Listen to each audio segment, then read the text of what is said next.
જય ભીમ. બે હાથ ઊંચા કરીને ટાઈટ. જય ભીમ, જય ભીમ.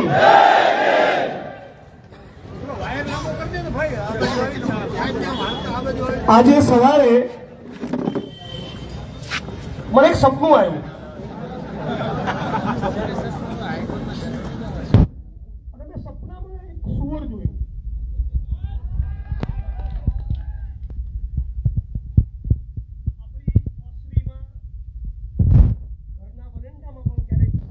કૂતરા બિલાડા આવી જતા હોય.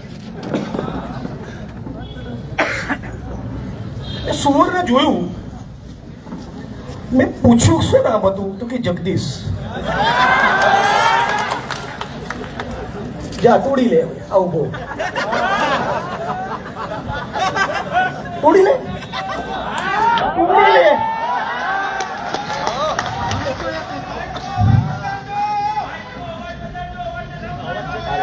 આવશે આવશે મારા વાલા, આવશે. મારો તો દિલ્હી સુધી આવશે અવાજ, પહોંચે જ છે. તો સપનામાં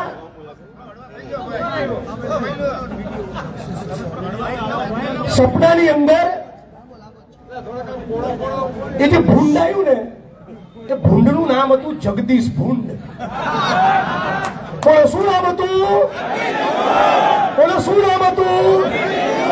બોલો શું નામ હતું? મેં કીધું લે ભૂંડ, તું શું ધંધા કરે છે? એટલે બીજું ભૂંડ બોલ્યું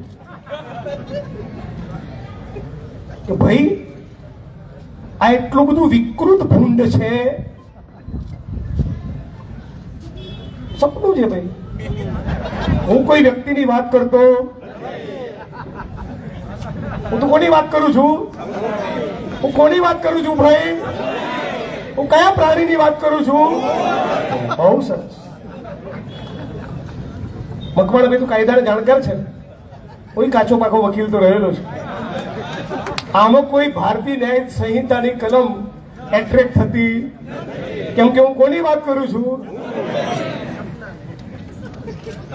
આ જગદીશ ભૂંડ વિશે બીજા ભૂંડે કીધું, મનીષભાઈ કામ બહુ વિકૃત છે. મેં તું કેમ? તો આ ભૂંડને અધિકારી હોવાનો વહેમ છે. હવે છે પૂંજીપતિ, બિલ્ડરો, બુટલેગરોનો તળિયા ચાટુ દલાલ. કોણ છે?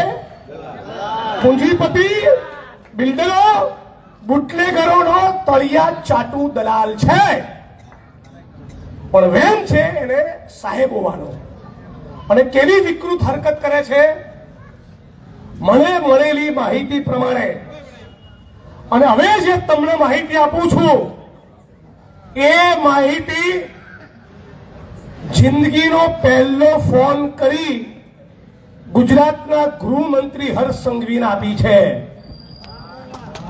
હવે તમને જે માહિતી આપવાનો છું એ માહિતી રૂબરૂ ગુજરાતની વિધાનસભાના અધ્યક્ષ માનનીય શંકરભાઈ ચૌધરીને આપી છે.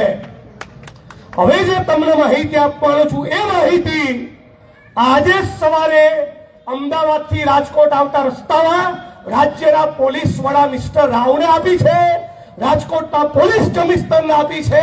અને ડીડી વાળું પ્રકરણ બન્યા પછી, એટલે કે આપણા આત્મસન્માનનું પ્રકરણ બન્યા પછી ગુજરાતના મુખ્યમંત્રીને પણ રૂબરૂ જઈને કહી આવ્યો છું કે આ ભૂંડ, આ જગદીશ ભૂંડ એ તપાસના કામે બે આરોપીઓને પકડી લાવી એકબીજા સાથે મુખ મૈથુન કરાવે એવી ફરિયાદો મને મળી છે.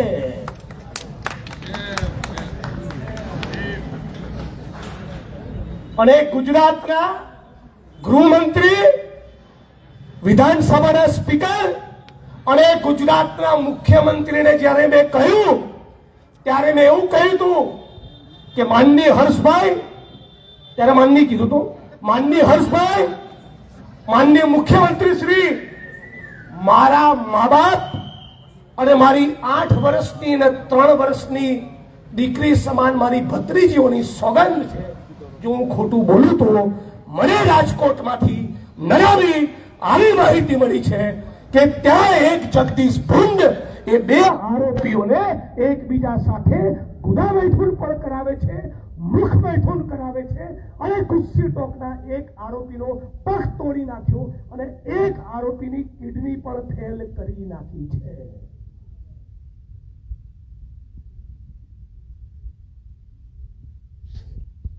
આને મુકાય? આને મુકાય?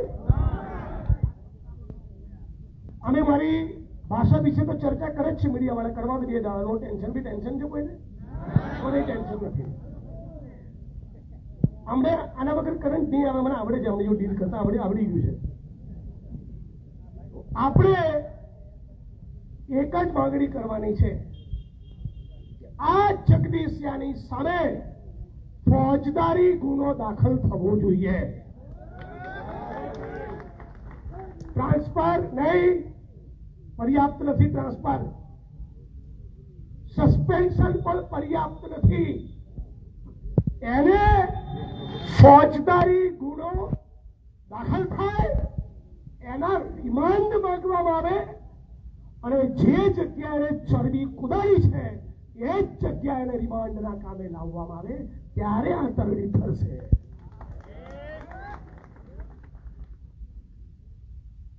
આ શેની ચરબી છે તમને?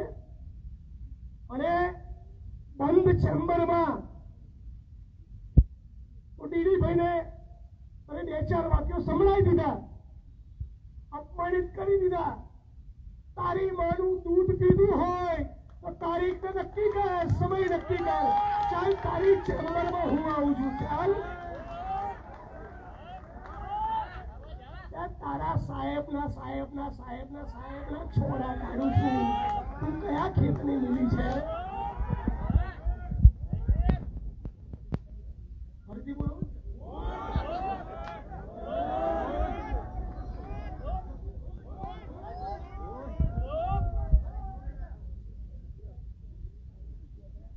કેવી બળતરા થતી છે મારાથી આ લોકોને. મને આસામ લઈ ગયા ને, ત્યારે એસપી ને કીધું હતું, નેતા હોય, બીજા પ્રદેશમાંથી આવ્યો હોય તો થોડીક આવ ભગત કરે. આમ લોકો સાચું ને પાછળ. મેં કીધું તમારી આ આવ ભગતની મને જરૂર નથી. કરોડરજ્જુ ખાલી એટલી મજબૂત રાખી હોત ને તો મને ગમત. છેડતીની ફરિયાદ નથી કરવાની. રાષ્ટ્રદ્રોહની કરી હોત, યુએપીએની કલમ લગાડી હોત, તું લાગે કે મારા ટક્કરની તમે કલમ લગાડી, છેડતી નહીં લગાડી. આ લોકોની આ જ ઓકાત છે, આના સિવાય કોઈ ઓકાત નથી. ને બધા નેતાઓને અને ઓફિસરો બહુ કરીબથી જોઈ લીધા, બહુ નજીકથી. આટલું બધી ચરબી, આટલો બધો ફાટવા એ જનતા ઉપર કરે છે, લડનારા માણસો ઉપર આટલો પાવર કરે છે. તમે જોયો કોઈને કે કોઈ ઉદ્યોગપતિને જેલના સળિયા પાછળ મોકલ્યો? ચાલ તારા બહુ પાણી તો કરે ને કર. રાજકોટ શહેરના કોઈ ટોપના કયું ભગત જમીન માફિયા બિલ્ડરની અંદર નાખ તો ખબર પડે. તું બહુ પાણી વાળો હોય અને બરાબર તારી માને ધાવણ થયું હોય તો સત્તાધારી પાર્ટીના એક એમપી એમએલએ એક મંત્રી આને કરને ફાયા અને મારી પાર્ટી વાળો કોઈ હોય તેને પાડી દે તો હું તને સેલ્યુટ કરીશ. પટારામાં પાણી નથી.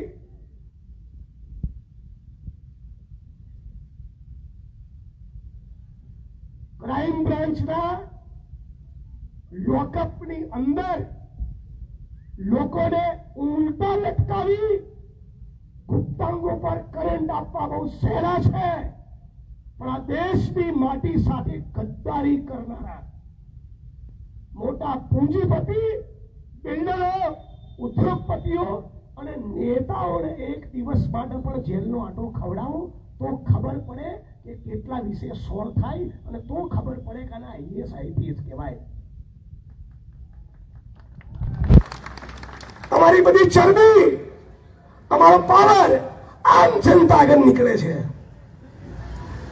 સામાન્ય જનતા પર તમે ટણી કરો છો. આજે પોલીસ કમિશનરને મેં વિડીયો મોકલ્યો.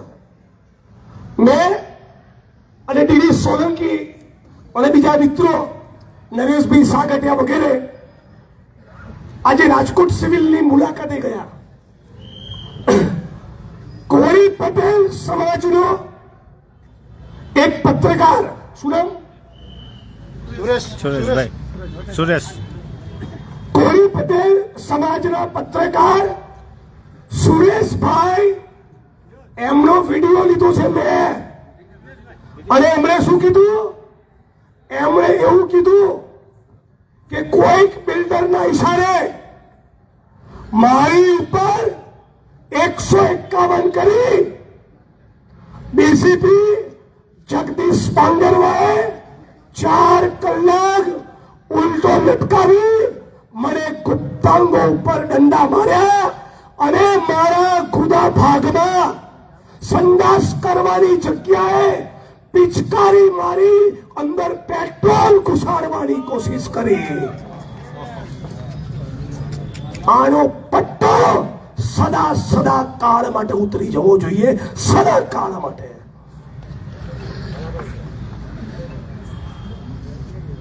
આટલી વિકૃતિ આવે છે ક્યાંથી? ભાઈ તું માણસ છે કે નહીં?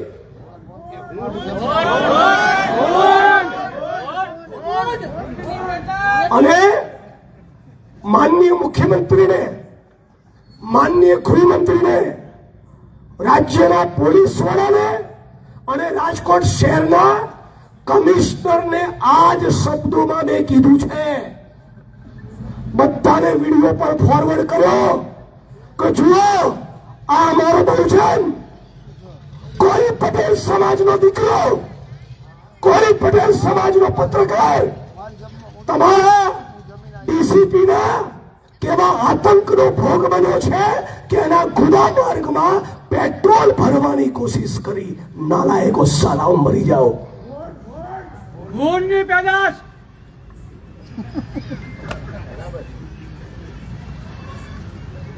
એટલે વાત ફક્ત ડીડી સોલંકીની નથી. વાત આવી જેટલી પણ ઘટનાઓ બની એ તમામનો સાથે મળીને ન્યાય લેવાનો છે. ઉના કાંડની ઘટનાને આજે બરાબર 10 વર્ષ થયા. રાજ્યની પોલીસે ચાર્જશીટમાં તપાસના અંતે કીધું કે જે ગાયનું મારણ થયું એ ગાયની બોડી પરથી એશિયાટિક લાયનના વાળ, દાંત અને નખના નિશાન જોવા મળેલા. મતલબ કે જીવતી ગાયને મારી નહોતી, ગાયનું મારણ સિંહે કરેલું. અને વસરામભાઈ, રમેશભાઈ, એમના પિતા બાલુ કાકા અને તમામે તમામ ભોગ બનનારા લોકોએ જેટલા પણ આરોપી હતા બધાની સામે જડબે સલાક જુબાની આપી. અને છતાં 42 માંથી 5 ને સજા અને બાકીના 36 ને છોડી દીધા. તો આપણે પીડિત પરિવારો વતી હાઈકોર્ટમાં જવાના, પણ માગણી સરકારની સમક્ષ એ મૂકવી છે. અને એ માગણી બરાબર આટલા વાગે ગઈકાલે સ્ટેટ મોનિટરિંગની મીટિંગ હતી માનનીય મુખ્યમંત્રીની અધ્યક્ષતામાં. ત્યાં બધાની વચ્ચે મેં કીધું છે કે તમે અપીલમાં જાઓ. સરકાર આ ચુકાદાને હાઈકોર્ટમાં પડકારે, અમે તો પડકારીશું જ. અને ગુજરાત હાઈકોર્ટના જે બેસ્ટ ક્રિમિનલ લોયર હોય એ પીડિત પરિવારો માટે તમે હાયર કરો અને રાજ્યની સરકાર એની ફી ચૂકવે. અને 1 વર્ષની અંદર થાનગઢ દલિત હત્યાકાંડનો કેસની ટ્રાયલ પણ પૂરી થવી જોઈએ. લાંબુ નથી કહેતો, એક જ વાત કહું છું. હું ધારાસભ્ય બન્યો એ દિવસે જ ભૂલી ગયો તો ધારાસભ્ય છું. એ દિવસે જ હું આજીવન આંદોલનકારી છું. આજીવન. અને બહુ દુઃખ સાથે કહેવું પડે છે કે અનામતની સીટ પરથી ચૂંટાયેલા બીજા ધારાસભ્યોના મત વિસ્તારમાં જઈને મારે એફઆઈઆર કરાવવી પડે છે. એમની વિધાનસભાઓમાં. એટલે આમને પણ જરા કંટ્રોલો.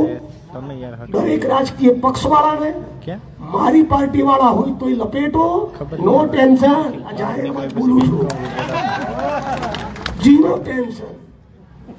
પણ નક્કી કરો કે ડીડી સોલંકી સાથે અને રાજકોટના સૌરાષ્ટ્રના દલિત અગ્રણીઓ, યુવાનો, કર્મશીલો સાથે જે બદતમીજી આ પાંગરવાએ કરી એની ઉપર એફઆઈઆર ના થાય ત્યાં સુધી એને મૂકવાનો થતો નથી. અને એના માટે મારી વાણીની વિરામ આપતા પહેલા મારો પ્રસ્તાવ, હું 14મી એપ્રિલ ઉજવવાના શોખ છે, આવું જેણે કીધું એને પરચો 14મી એપ્રિલે જ પૂરવો જોઈએ. તો આખું સૌરાષ્ટ્ર, અમદાવાદના મનીષભાઈ આપણા કાર્યક્રમ કેન્સલ. આખું સૌરાષ્ટ્ર સવારે 10:30 સુધી ઉજવણી કરી, સેલિબ્રેશન કરી, પુષ્પમાળા બાબા સાહેબને પહેરાવીને પહોંચો 4ના ટકોરે રાજકોટ પોલીસ કમિશનરની કચેરીએ. અને એક જ માંગણી કા બાંગરવું જેલ ભેગું થવું જોઈએ. આને જેલમાં નાખવાથી ઓછું કઈ ખપે નહીં. બીજી તો મારી સમક્ષ નાની ફરિયાદો થઈ છે, પણ કોઈ પટેલ સમાજના આપણા ભાઈએ મને પોતે આજે રાજકોટની સિવિલના હોસ્પિટલના બિછાનેથી કીધું કે જિગ્નેશભાઈ, મારો પગ તોડી નાખ્યો, મારા ગુપ્તાંગમાં દંડા માર્યા અને મારા ગુદા માર્ગમાં પેટ્રોલ ઘુસાડવાની 2 વખત કોશિશ કરી છે. આ માણસને ના છોડાય. આ માણસને ના છોડાય. જો આ માણસમાં આપણે માનતા હોઈએ તો, જો સંવિધાનમાં માનતા હોઈએ તો આપણા બધાનું કર્તવ્ય છે આવા એક માણસને એની ચરબી ઉતારશો તો મારો અનુભવ એવી કે છે બીજા 10 લાઈન ઉપર આવી જશે. બરાબર. અને છેલ્લે એક જ વસ્તુ કહું કે વર્ષે આપણે 50 મુદ્દા પર ના લડો. આપણી શક્તિ, આપણી મર્યાદા આપણે બધા જાણીએ છીએ. 5 મુદ્દે લડીએ પણ તોડી નાખીએ એમને. 5 મુદ્દે લડીએ પણ એમાં રિઝલ્ટ લાવો. આજે પણ ગુજરાતમાં દલિતોની માલિકીની, દલિતોને ફાળવેલી 20,000 એકર જમીનમાં બીજા ઘૂસેલા છે. આપણે વાત કરીએ છીએ સત્તા પ્રાપ્તિની, કરવો જ છે એનો સંઘર્ષ સત્તા પ્રાપ્તિનો. એ થાય ત્યારે થાય, પણ આ 20,000 એકરના કબજા લેવાના કે નહીં, એની બજાર કિંમત 10,000, 5-10,000 કરોડ થાય. એટલે આશા રાખીએ છીએ કે 14મી એપ્રિલ બધા જળબે સલાક કરીએ. હું એક દિવસ પહેલા આવી જઈશ. આખા સૌરાષ્ટ્રમાં તાલુકે ગામે ગામ મેસેજ આપો. અને મહીસાગરમાં કલેક્ટર નેહા કુમારી દુબે આદિવાસી દલિતો એટ્રોસિટીના કેસ ખાલી બ્લેકમેલિંગ માટે કરે છે. 22 દિવસ હું ત્યાં પડ્યો રહ્યો હતો. 22 દિવસ. કલેક્ટર પદ ગયું, સાયન્સ ટેકનોલોજીમાં મૂકી દીધા છે બેનને. મંજીરા વગાડે છે. આ ભાઈ માટે 22 દાડાના બદલે 32 દાડા આવવું પડશે તો આવીશ. અમે રાજકોટ વાસીઓ તમે જાણો જ છો, અગ્નિકાંડના પીડિતો માટે 28 દિવસ હતો જ અને ગરમી મને લાગતી નથી. બોલાવો તમે તારા એપ્રિલ ને મેના મહિનામાં આવીશ, પણ આને છોડવાનો થતો નથી. મિત્રો वीडियो उनको पहुंचवा देना. મિત્રો છે જ બાજુમાં. કાલે બધા પત્રકારોને દેવદાનથી બોલાવી 1.5 કલાક નાસ્તો કરાયો છે કે જિગ્નેશભાઈને કવર કરવા ના જતા. અલ્યા છૂછા, હું કેરળમાં જઈને પ્રેસ કોન્ફરન્સ કરું તોય કવર થાય છે, કાશ્મીરમાં કરું તોય કવર થાય છે, અને દિલ્હીની પ્રેસ કોન્ફરન્સ હજી બાકી છે. જોઉં છું કોણ નથી લખતું. જય ભીમ. અને દીદીભાઈ, આ તમારો પ્રશ્ન છે જ નહીં, હવે આ આપણો પ્રશ્ન છે. હવે તમે આરામ કરો, તમે આ આંદોલનમાં યોગદાન આપો, આપણે ઉપાડી લેવાનું છે. એ જ પ્રમાણે કોળી પટેલ સમાજને પણ આખા સૌરાષ્ટ્રના દલિતો વચન આપીએ છીએ કે તમે પણ ફૂંફાળો મારો, અમે પણ ફૂંફાળો મારીએ, અને બે ભેગા થઈને આ બાંગરવાની સામે ફોજદારી ગુનો દાખલ કરાવીએ. જય ભીમ, જય ભારત, જય સંવિધાન.